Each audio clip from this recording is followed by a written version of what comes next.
Hello friends, ध्यानशाला में आप सभी का स्वागत है। यूपी लेखपाल में एक बहुत इंपॉर्टेंट टॉपिक है साइंस एंड टेक में बौद्धिक संपदा अधिकारों एवं डिजिटल अधिकारों से संबंधित मुद्दे। इसमें एक या दो क्वेश्चन आपके जरूर से जरूर मिलेगा। ठीक है, तो आइए देखते हैं क्या कहता है। मान लीजिए मान लीजिए आपने कुछ बनाया। ठीक है, पूरी मेहनत से, पूरा दिमाग लगा के, अपना पूरी बुद्धि का इस्तेमाल करके कुछ बनाया और आपको पता चलता है कि सुबह होते ही कोई दूसरा व्यक्ति उसको इस्तेमाल करने लगा, उससे पैसे कमाने लगा, उस पर अपना अधिकार जमाने लगा, तो आपको कैसे लगेगा? ठीक है, फसल बोई आपने, काट कोई और लेकर गया। ये तो खैर चलो फिजिकल बात है। ठीक है, यहाँ बात दिमाग की है। रिलेट आप कर लीजिए कि काम किसी ने किया, ठीक है, और ले कोई और गया। ठीक है, तो अब क्या हुआ इसमें, एक स्टोरी समझते हैं। स्टोरी से पूरी बात समझ में आएगी। मान लो ये अमन है, बहुत बढ़िया लड़का है। ठीक है, इसने पूरी रात दिन रात मेहनत करके, सालों की मेहनत से इसने एक लोगो बनाया, एक ऐप बनाया। अगले दिन पता चलता है उसको, ठीक है, पूरा एक लोगो है, पूरा मतलब एक बहुत बेहतरीन डिजाइन तैयार कर लिया इसने। ठीक, अगले दिन आता है ये चतुर लड़का, थोड़ा हैकिंग वैकिंग और ये सब कुछ अच्छे से जानता है। ये क्या कर लेता है, इसका लोगो चोरी कर लेता है अमन का। बोलता है ये मेरा है, देखो मेरे पास है और मैं ही इसका ओनर हूँ। मैं अब अमन परेशान हो जाता है। अमन कहता है भाई मेहनत मैंने करी है, सालों की मेहनत करने के बाद मैंने ये लोगो तैयार किया, अब जब मुझे इसके पेमेंट की बारी या जो कुछ भी उसको मिलना था उसकी बारी आई, अब आपने कॉपी कर लिया। अमन बड़ा परेशान हो जाता है, अपने टीचर को बताता है। टीचर आते हैं, कहते बेटा परेशान ना हो, आईपीआर है। अब यहाँ से बात शुरू होती है आईपीआर की। अमन कहता आईपीआर? बोले हाँ, इंटेलेक्चुअल प्रॉपर्टी राइट्स। बोला सर ये क्या होते हैं? टीचर से कहते हैं बेटा पूरी कहानी ध्यान से सुनना, तुम्हें सारी चीज समझ में आ जाएगी। भविष्य में तुम कोई गाना लिखो, कोई किताब लिखो, कोई खोज करो, कोई डिजाइन बनाओ, कुछ भी इस तरीके से अपने दिमाग का इस्तेमाल करके अगर तुम कुछ भी काम करते हो, अपनी बुद्धि से करते हो, तो वो कोई तुम्हारा चुरा नहीं सकता है, कोई ले नहीं सकता है, उसके तुम ही हकदार रहोगे। अमन खुश हो जाता है कि यार ये बढ़िया काम है। तो दिमाग से, दिमागी चोरी नहीं कोई कर पाएगा। दिमाग से बुद्धि का इस्तेमाल करके तुमने कोई चीज बनाई है, उसकी सुरक्षा के लिए है आईपीआर, इंटेलेक्चुअल प्रॉपर्टी राइट्स। ठीक है, अब इसमें क्या होता है, मान लो किसी ने कोई बुक लिख दी, किसी कोई म्यूजिक है, किसी कोई इन्वेंशन, कोई खोज है, कोई लोगो है, ठीक है, उसको प्रोटेक्ट करता है।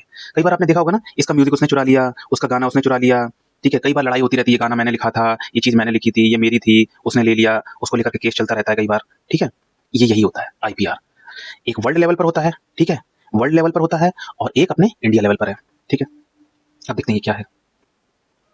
अगर आपकी कोई बुक है, कोई सॉन्ग है, कोई गाना है, कोई वीडियो है, कोई ड्राइंग है, अगर इसको कोई चुरा लेता है तो इसके लिए आपके पास है कॉपीराइट एक्ट 1957, 1957 का कॉपीराइट एक्ट है आपके पास। ठीक है, मतलब गाना मेरा है तो कोई दूसरा नहीं उसे चुरा सकता है। ठीक है, ये बात आ गई।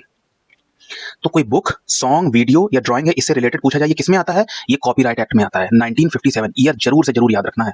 ठीक है, ईयर जरूर से जरूर याद रखना है। अब मान लीजिए कोई मशीन या कोई नई खोज करते हैं तो वहां पर भी कॉपीराइट लगता है? नहीं, कॉपीराइट वहां नहीं लगता है। कॉपीराइट लगेगा जहां पर कोई गाना या इस टाइप की चीज है। अगर आप कोई खोज या मशीन बनाते हो, कुछ ऐसा काम करते हो, ठीक है, तो वहां पर क्या है, वहां पेटेंट, पेटेंट का यूज होता है। थ्री इडियट्स में याद है ना, फुनसुक वांगडू के 400 पेटेंट। वो कहता है ना भाई तू ही वो फुनसुक वांगडू है जिसके नाम पर 400 पेटेंट है। वहां ये नहीं कहता कि तेरे नाम पर 400 कॉपीराइट है, क्या बोलता है 400 पेटेंट। मूवी के डायलॉग्स याद रखा करिए इस तरीके के, आपको पढ़ाई में बहुत मजा आएगा। ठीक है, तो अगर कोई खोज हो रही है तो वहां पर क्या है, पेटेंट का इस्तेमाल करेंगे। अब मान लीजिए कोई लोगो बना दिया, कोई ब्रांड का नेम है, तो वहां पर क्या है, वहां पर भी पेटेंट यूज करेंगे? नहीं, वहां ट्रेडमार्क आ गया, टीएम, ट्रेडमार्क आ गया। अगर आपका कोई ब्रांड नेम है, कोई लोगो है, कोई सिंबल है, उसके लिए क्या यूज होते हैं, ट्रेडमार्क एक्ट 1999, 1999 का। मान लो ये एप्पल का है, ठीक है, अब एप्पल का है, अब इसे ये नहीं कि जो मर्जी आए वही एप्पल का बना रहा है। ठीक है, इतने महंगे महंगे एप्पल के आपने देखे होंगे फोन और ये सारी चीजें रहती हैं। ऐसा नहीं होता है कि आज एप्पल का ये भी बनाने लगा, वो भी बनाने लगा।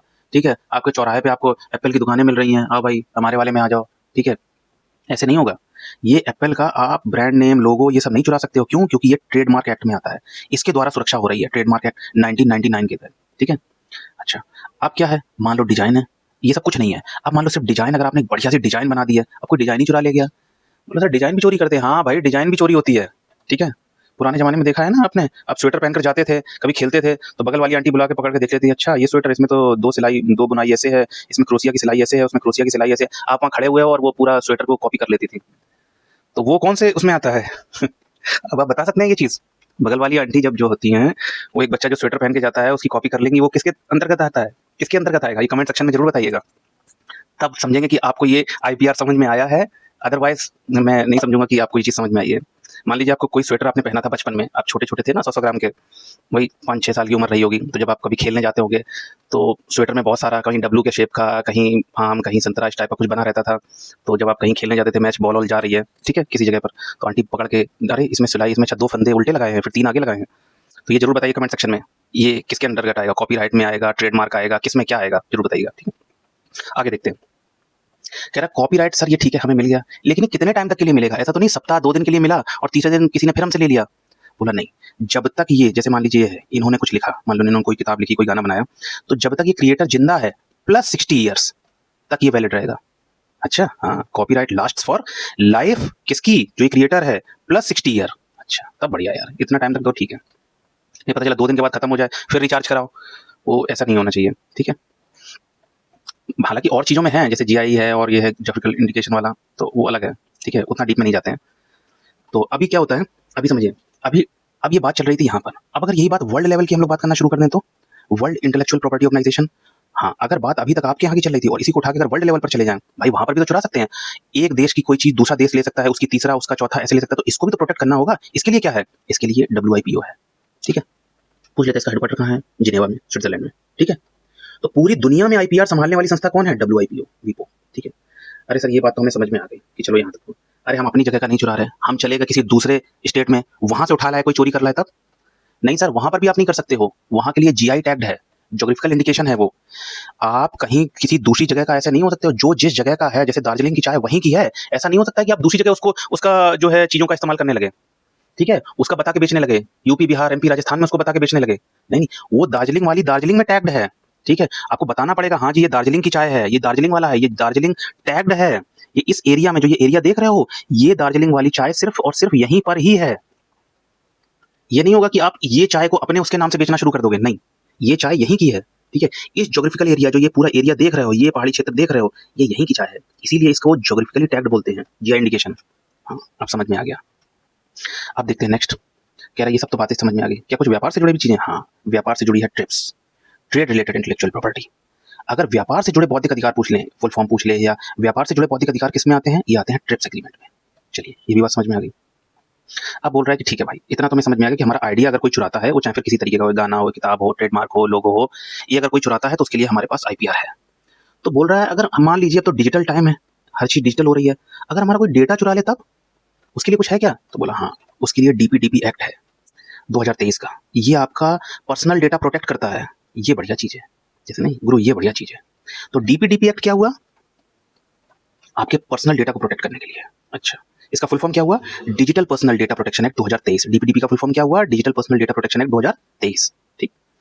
अब मान लीजिए इंटरनेट पर आपका कुछ डेटा है, ठीक है, आप उसको हटवाना चाहते हो, तो ये क्या हो सकता है, बिल्कुल आप चाहते हो कि नहीं, ये हमें नहीं लग रहा है कि भाई ये रहे चीज, तो उसके लिए क्या है, राइट टू बी फॉरगेटन, मतलब आपका अधिकार है, आप अपने डेटा को हटवा सकते हो, ये आपका अधिकार है, राइट टू बी फॉरगेटन में। ये भी बढ़िया चीज होगी यार, मैं अपना डेटा इंटरनेट से हटवा सकता हूँ, ठीक है। तो कुल मिला के ये चीज आ गई कि हम डेटा की जो डेटा प्राइवेसी है उसको भी हमारे लिए आ गया है, ठीक है। आइडिया हम लोग प्रोटेक्ट कर सकते हैं, ठीक है, अपना डेटा प्रोटेक्ट कर सकते हैं, कुछ हटवाना हो वो भी हटवा सकते हैं, इनसे रिलेटेड क्वेश्चन आ सकता है, ठीक है। अब 2 क्वेश्चन बहुत इंपॉर्टेंट है, ईयर, एक 28 जनवरी डेट और एक 26 अप्रैल की डेट। ये 28 जनवरी की डेट है अंतर्राष्ट्रीय गोपनीयता दिवस, मतलब इंटरनेशनल डेटा प्राइवेसी डे। जो अगर इंटरनेशनल डेटा प्राइवेसी डे, अंतर्राष्ट्रीय गोपनीयता दिवस पूछ ले, ये 28 जनवरी को है, और विश्व बौद्धिक संपदा दिवस पूछ ले तो ये 26 अप्रैल को है। ये 2 क्वेश्चन जरूर से जरूर याद रखिएगा, ठीक है। और अगर आपको वीडियो अच्छा लगे तो लाइक शेयर सब्सक्राइब वगैरह कर दिया करिए, ठीक है। और वो क्वेश्चन स्वेटर वाला, उसका आंसर जरूर दीजिएगा, ठीक है। मिलते हैं नेक्स्ट वीडियो में। ऐसे ही अगर इंपॉर्टेंट टॉपिक्स आपको चाहिए तो कमेंट सेक्शन में जरूर बताइएगा, ठीक है। तब तक के लिए धन्यवाद।